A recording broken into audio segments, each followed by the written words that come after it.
దక్షిణ అమెరికా దేశంలో చిలీ అటవీ ప్రాంతంలో కారు చిచ్చు చెలరేగింది.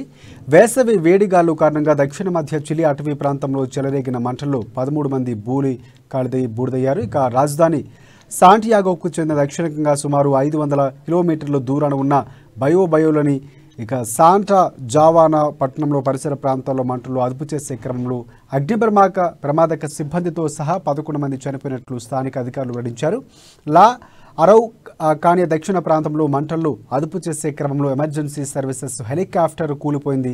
ఈ ఘటనలో పైలట్, మెకానిక్ ఇద్దరు మరణించారు.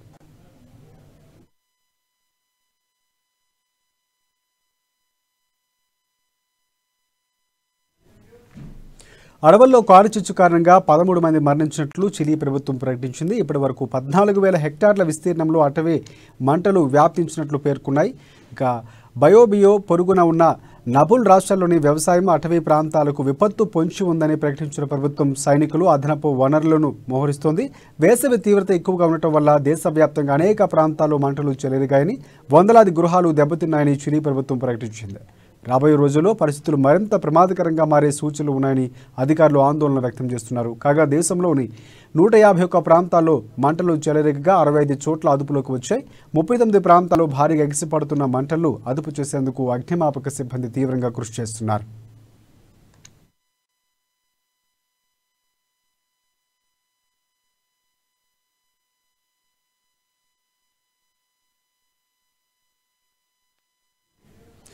ఇక చిలీ అధ్యక్షుడు గాబ్రియల్ బోరిక్ కారు చిచ్చు చెలరేగిన న్యూబుల్, బయోబియోల్ ప్రాంతాల్లో పర్యటించారు. అత్యవసర పరిస్థితుల్లో అన్ని వనరులు అందుబాటులో ఉండేలా చూస్తామని, ప్రజలను ఎప్పటికప్పుడు అప్రమత్తం చేస్తూ వారికి రక్షణ కల్పిస్తామని బోరిక్ హామీ ఇచ్చారు. కొందరు ఉద్దేశపూర్వకంగానూ మంటలు చెలరేగడానికి కారణం అయి ఉండవచ్చని కూడా ఆయన అనుమానం వ్యక్తం చేస్తున్నారు.